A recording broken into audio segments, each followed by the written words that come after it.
Hi everyone, I'm Gina Minardi and I'm a licensed therapist who got fed up with therapy. This is a one-woman show about my journey of finding the spaces between non-traditional approaches of healing. What I learned is that there's no one right way to heal, and you truly are your best resource. Therapists and healers are meant to support you on your path, but they don't have all of the answers. You do. This show is about the spaces between laughter, tears, thoughts, ego, soul, messy growth, and moments of joy. It's about personal liberation, inner knowing, and the tools that get you there. I will cover topics that make many of us uncomfortable and interviewing people who are willing to go there. I've spent thousands of hours listening to human beings navigate their life story, from rehabs in Malibu to homeless shelters in East LA, and now my private practice.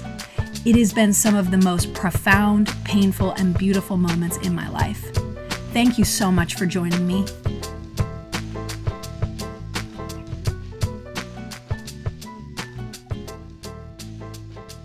Hi, friends. So I decided to write this episode based off of what Laura Rubin and I talked about in the conversation together last week, which was about the beauty and wisdom in slowing down and to live a more present and connected life, ultimately creating more space for ourselves to reclaim our innate creativity and connect with our souls through mindfully approaching life with presence. How do we get out of the hamster wheel that we've often learned from capitalist functioning and the do culture? How do we actually learn how to be instead of feeling like productivity, achievement, and constant motion are the only ways to approach life? I've had many of my high-achieving and somewhat hyperactive clients say to me, there just isn't enough time in the day to do all of the things that I want to do, Gina. A lot of times they end up pushing themselves to get sick, fainting at work, not making time for any self-care, and feeling pretty disconnected from themselves. There is no space made to breathe, pause, and observe life unfolding before them. I have often felt the same sentiment in my life, moving from one project to the next, over socializing, overworking, over planning, over committing, and feeling incredibly fast-paced. So, how do we get out of this cycle? It is a practice. Life is in constant motion, and as most physicists would say, that we experience time as psychologically real, but time is not fundamentally real. But the idea that time is not real is counterintuitive, so we have to be our own physical anchors of pulling ourselves back into the moment. So I've had a really hard time as of recently to bring mindful presence into my life. I feel like I'm constantly kind of living in the future and having a harder time being present in the moment. So I would say it's from a multitude of things. One in which I've been working a lot and, creating a lot of new projects, which is exciting, but has also been slightly overwhelming and taking up a lot of energy. I also recently bought a home that is a major fixer-upper. And my mind is just in this state of future projecting, whether it's dealing with the emotions of leaving Los Angeles and the city and community that I've lived with for 13 years, or figuring out construction and managing appointments and getting this home livable before we leave LA. It has been a lot.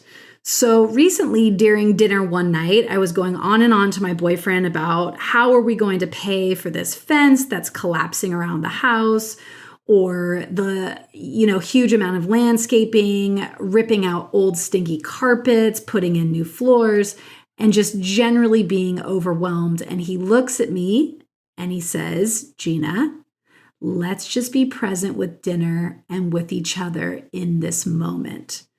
And it stopped me in my tracks. I focused on my food, I took a breath, and I released some tears because that's exactly what I needed to pull myself into the present moment. was enough to just slow myself down, feel my feelings, and again, find acceptance with this overwhelm. This is mindfulness in a nutshell. You can take all of the courses and spend all of the money, which believe me, I have, but this is really it. It's about pulling yourself back into your body, feeling the sensations that are coming up in the body, what's going on emotionally, how can you bring acceptance to it, even when it's really difficult, and then move through it. But that can be as long as you need that to be. And again, I'm simplifying it in this statement, and I'm going to elaborate further on the tenets of mindfulness as I go through this. So another funny example, though, that I'd like to bring up from my old therapist, Sharon, who I worked with for years and I just adore. Her and I had a good laugh together in a session when she brought up how many people are not able to bring mindful presence into their sex lives. And often, somebody can be thinking about work, their to-do list, the kids, overflowing laundry, and groceries that are needing to be tended to in the fridge. So again, it's this constant, how do you bring yourself back to connect? You feel into your body, you look into their eyes, you focus on the breath.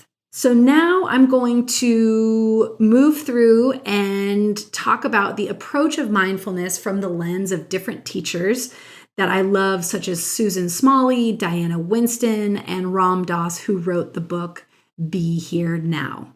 But before I dive into this, I want to go over a quick list that I created on the difference of doing versus being. Now, this is a little bit outside of mindfulness, but really it's connected. So the difference is doing is a lot of verbal activity. It's future or past focused, goal directed, craving, personal self-oriented perspective, focal view, firm beliefs, evaluative, lost in thoughts, and self as object. So being is little verbal activity, now focused, nothing to do, nowhere to go, peace. It's very impersonal, third person perspective. It's more of a panoramic view than that focal view. There is more uncertainty and not knowing versus the firm beliefs. It's non-judgmental, and there's more presence and a feeling of no self. So I want to be clear that we are never going to land in the state of just being all of the time, because life does require us to do. It is the balance of the two. So now I'm going to give the full definition of what mindfulness is, and I hope that this breaks it down for you in a practical way. So mindfulness is the practice of observing your physical, emotional, and mental experiences with deliberate, open, and curious attention.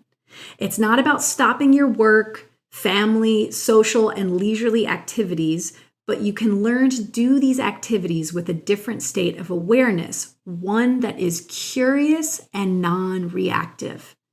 In practicing mindfulness, you're not trying to change who you are, but you're becoming more fully present with your experiences. Again, as I said before, with your body, thoughts, and feelings, and their impact on your life.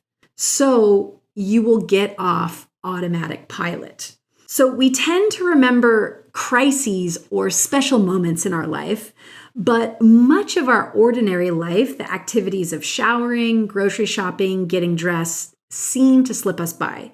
You may be functioning on autopilot mode and you're just functioning and accomplishing life's tasks, but it's as if there is really no one there to experience. You may not be appreciating or experiencing much of your life at all. So when we apply mindfulness, you can counteract that spaced out feeling in the middle of your day. So you learn to take this ordinary space and give it your full present moment attention and experience it as extraordinary. With more moments in your life taking on extraordinary qualities, you are more likely to feel alive and joyful. Sometimes sights and sounds will feel stronger, more varied, and textured. So let's move from the past and future into the present. Most of us spend a huge amount of time obsessing, worrying, and imagining the worst happening in our future, aka what you heard me talking about before, and replay situations from our past that cause us pain. Most of our thoughts hardly seem to vary, and we've been thinking the same and often painful, repetitive thoughts day after day. So our minds are not aware in the present moment, but living in different time periods. So right now, I'd like you to stop, take a breath, and pay close attention to the present moment. Exactly in this moment, what's going on for you? Are things for the most part okay, or are they not okay? The future has not happened and the past is over. Right now is all that there is.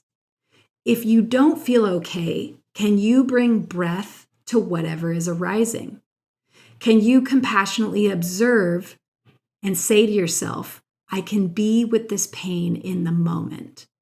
I see you, pain, and I'm here for you, and I'm going to offer you love and attention and whatever you need. So, mindfulness will slow down your emotional reactivity and reactivity in general. Even in the midst of a difficult situation, you can become aware of your impulses, also known as your reactive patterns. Stop, take a breath, and respond skillfully in a way that does not lead to more harm or suffering. Over the long term, you may notice a very, very cool effect. Kindness begins to permeate the rest of your life. Many people suffer with self-criticism, low worthiness, and self-loathing. So when you develop this more accepting attitude, you will develop a kind and compassionate attitude towards yourself and others. Mindfulness is simple, but let me repeat this, it's not easy. And it is a practice that you have to come back to day after day after day. You are a biological organism responding, reacting, and learning in this life. So remember that. Be gentle and kind to yourself. Hi, friends. I just wanted to take a quick break and thank you for tuning in. I love making this podcast for you, and I hope you love listening. If you do, the best way to show it is leaving a review, especially on Apple Podcasts. Thank you so much in advance, and now back to the show. So before I go through what I find to be one of the most profound mindfulness exercises that Tara Brach, who is a Buddhist psychologist, uses a lot in her teachings, which is called the RAIN exercise, I'm going to read something that I randomly or not so randomly found in one of my journals yesterday. And this was on April 20th. I was still bedbound from being sick. And I wrote this in my journal. So yeah, it says April 20th, 2020. Do you, Gina, know how to be with the rise and fall of anxiety? Do you know how to be with the unknown? Do you know how to be with the simple joys to watch them come and go? Do you know how to be with impermanence? Do you know how to be with it all? The silence, the boredom, the unknown, the growth, the unseen, the spaces in between. I shit you not, I wrote this. The apathetic, mundane, tangible and intangible, getting to know yourself. Connect, connect, connect, and feel some more. All right. For me, I feel that was really a moment of stepping into this mindful presence of what was going on. And I continue to go back and I use this tool throughout this pandemic. For those of you living in Los Angeles, know that it has been incredibly intense and just so many ups and downs. So learning how to bring yourself back into your body and out of the mind and out of the constant worry. Okay, so, but within that, also acknowledging and accepting difficulties in life. And that's where I'm going to go into the RAIN exercise. So, RAIN is really a great exercise in learning how to mindfully work with emotions. And it stands for recognition, acceptance, investigation, and non identification. So I'm first going to go through the R. Okay, so you can use this anywhere. You just remind yourself, okay, RAIN. I need to practice RAIN right now. Recognition is the first step to being mindful in the midst of your emotions. Have you ever been so caught up in your feelings that you felt overwhelmed or unable to see or think clearly? Maybe several emotions were exploding inside of you at once. With recognition, R, you gently recognize and label your emotion, such as fearful, angry, or sad. Labeling a feeling is a means of regulating it. Just labeling an emotion can lead to prefrontal cortical calming of the emotional centers. In labeling your emotions, you begin the process of cognitive appraisal, which helps you calm down. In the midst of an emotion, you may find that by identifying and labeling it, you are not so overwhelmed by it. You don't need to be precise with the wording of the label. For instance, you don't need to struggle to figure out whether the label is sad, depressed, blue, or unhappy. A close approximation is enough. Sad should do the trick. However, if you are sad and you label that emotion, say, I don't know, licorice, the labeling is not going to be effective. Now, that's kind of stupid and silly, but you get what I'm putting out. Okay, next one, acceptance.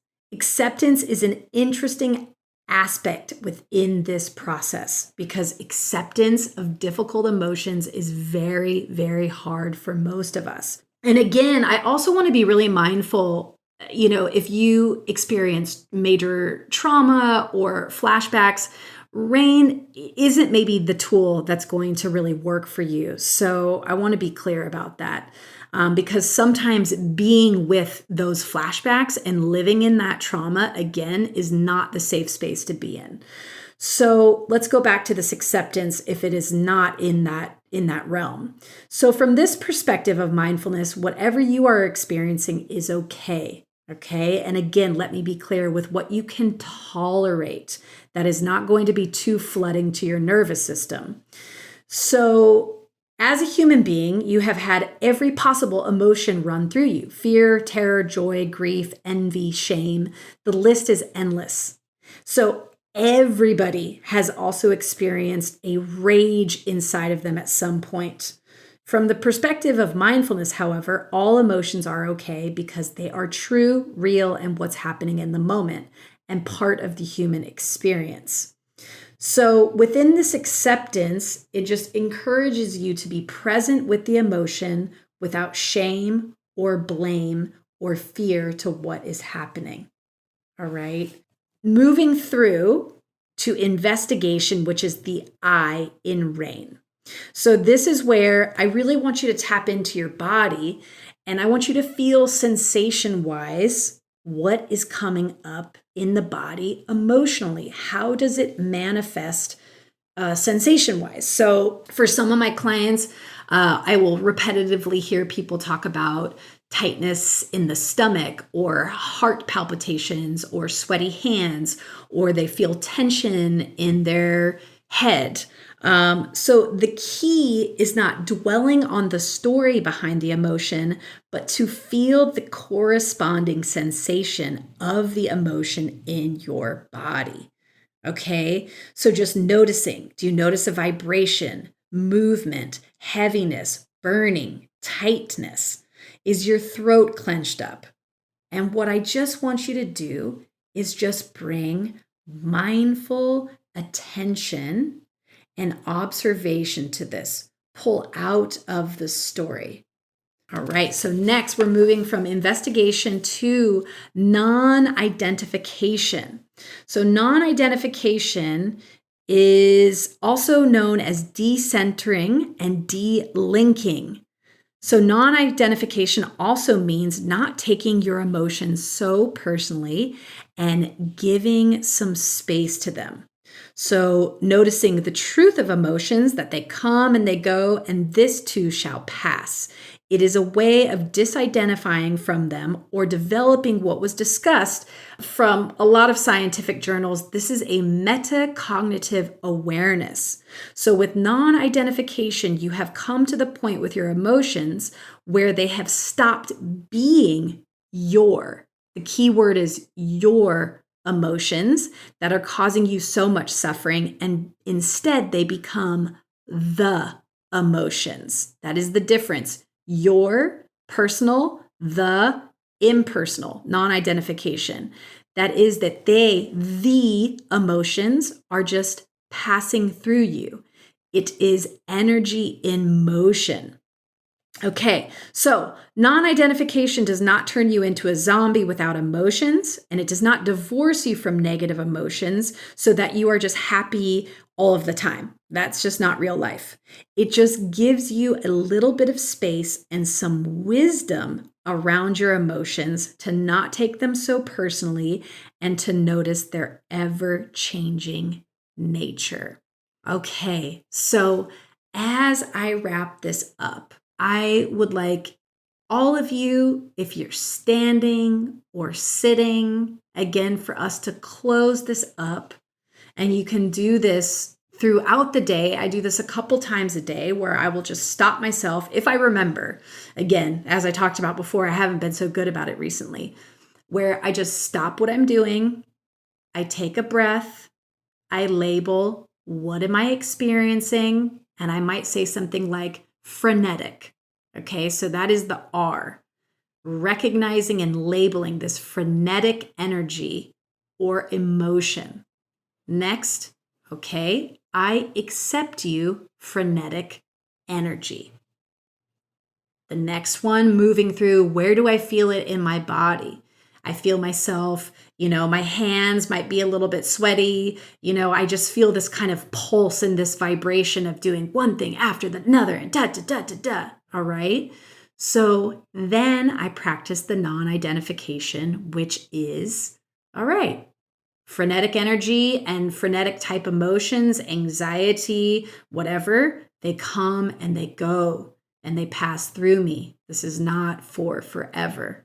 Okay, so I hope that this was helpful and you can bring mindfulness to every aspect of your life. Whether it's eating a breakfast burrito, I love breakfast burritos before I surf, and, simple exercises when you're eating food as well also is just feel the texture of the food, smell the food. Where did it come from? Where was it sourced? Who made the food? Was it made with love? Was it made in a restaurant? Connecting all of those pieces, again, bring this mindful attention into everything that you do. Also, when I'm surfing and my mind can be running a million miles a minute, I'll pick up some kelp. I will start feeling the kelp. I might pop the kelp. I'll listen to that sound. And I might just say to myself over and over again, which is a bit Ram Dass of, is be here now. Be here now. So very simple. You can do this throughout the day. A lot of people I know don't like sitting meditation practices. So if you don't like that, just throughout the day, pause, take a breath, check in with yourself. We need it during this very fast-paced world with all of the technology and all of the things that I've talked about in previous episodes. So I am sending you all love, and I hope you have a beautiful rest of your week. See ya. Hi, friends. If you have been enjoying Spaces Between, please take a moment to subscribe, and leaving a review is the cherry on top. Thank you so much, and I look forward to connecting with you next week.